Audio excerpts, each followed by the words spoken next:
यह कहानी है एक शहर की जो गुलाबटी के नाम से बहुत मशहूर था, पर उस शहर में कभी कोई रात को नहीं निकला करता था। तो वह एक नया आदमी जिसका नाम था सुलभ, वह घूम रहा था क्योंकि उसे बैंड हो जाना था। पीछे से एक 7 फुट आदमी कहता है, हे यू मैन, तुम कहाँ जा रहे हो मेरी परमिशन के बिना? तुम्हें पता नहीं मैं पहरा दे रहा हूँ यहाँ पर?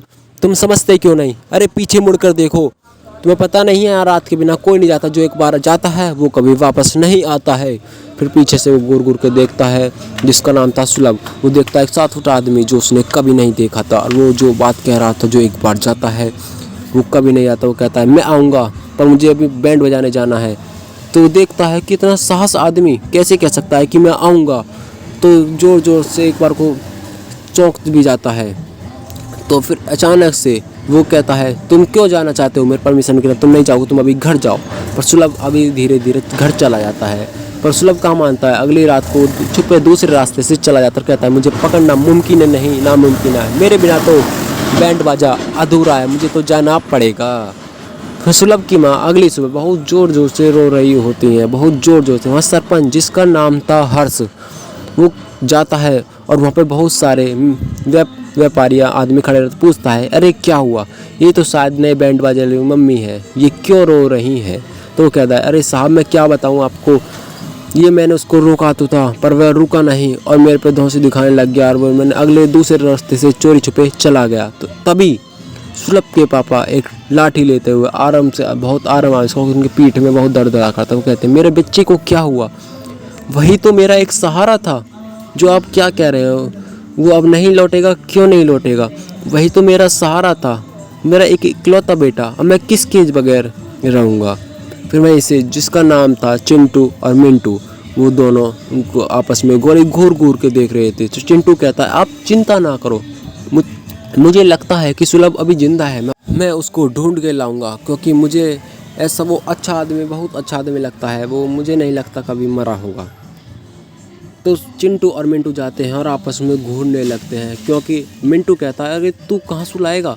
तुझे पता नहीं कितने साल बीत गए, जो एक बार जाता है वो कभी लौट कर वापस नहीं आता, फिर तू कहाँ से और कैसे लाएगा? फिर चिंटू कहता है, अरे मुझे लगता है यार उस नदी में कुछ झोल है, अगर कोई भी उस नदी के पास जाता है तो लौट कर नहीं आता।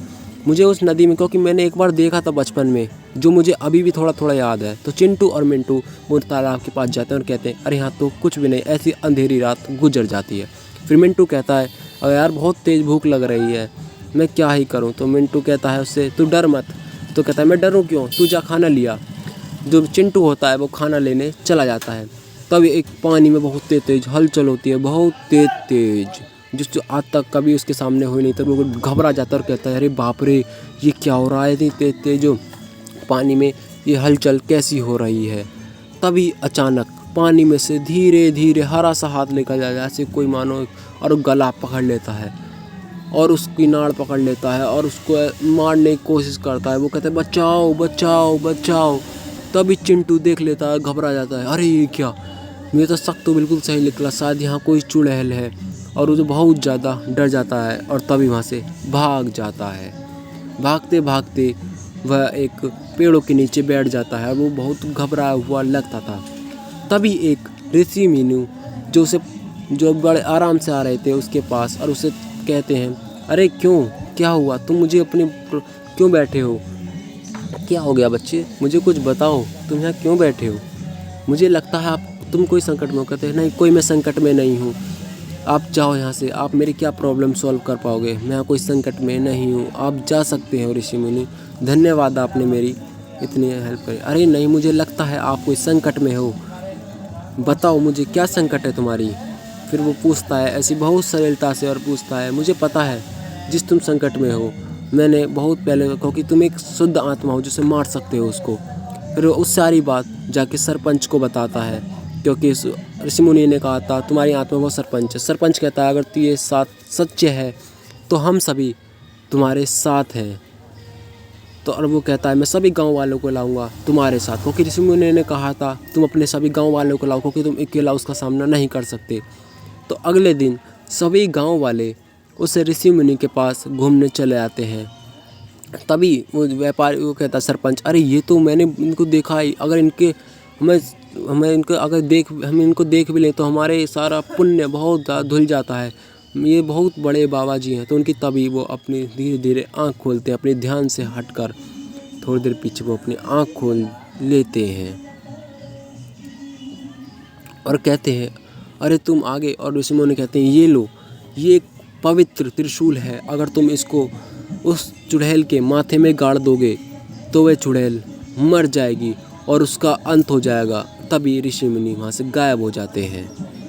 तो वो सोचने लगते हैं अब क्या करें। तो वहाँ से चिंटू कहता है मैं जाता हूँ और तुम पीछे खड़े, अगर कोई दिक्कत आए तुम आना। तो वो चिल्लाता है अरे बाहर निकल, कौन है। जब एक चुड़ैल का हाथ बाहर निकलता है और वह एक गैली उस त्रिशूल के उस हाथ में लगा देता, तभी वहाँ बहुत आग सी लग जाती है। तो चिंटू सोचता है अरे मर गई ना, मर गई। तभी एक अचानक से एक भगवान जी निकलते हैं, मतलब एक जिसके पास ज़्यादा शक्ति, वो कहते हैं तुम अपने मकसद में ज़रूर कामयाब होगे, तुम एक शुद्ध शक्ति। और वो वहाँ से गायब हो जाते हैं थोड़ी देर बाद। और वो कहते हैं तुम्हारे पास जो ये त्रिशूल है एक शुद्ध त्रिशूल है, अगर तुम इसको उसके पास लगाओगे तो मर जाएगा। वो गायब हो जाते हैं। तभी अचानक वहाँ से चुड़ैल आ जाती है और कहते कौन है जिसने मेरे इस श्राप को काटा, कौन है, मैं तुझको मार डालूँगी और तुझको खा जाऊँगी और तेने मेरे जो नाश करा है। तभी उसको बांध लेती है और बहुत टाइट से और कहती है मैं तुझको मार डालूंगी, तेने मेरा ये वश कैसे तोड़ा बता। तभी पीछे से गांव वाले आ जाते हैं और उसको मारने लगते हैं। वो चिल्लाती बचाओ बचाओ बचाओ बचाओ, पर उसकी एक गल पीछे से वो त्रिशूल उसके माथे में गाड़ कर कहते हैं और नाश मिटे, तेने ये क्या कर दिया, तेने मेरा सारा सपना पूरा अधूरा कर दिया, को मेरे निन्नाड़ में हो गए थे, इस एक की जरूरत थी, मैं अमर हो जाती।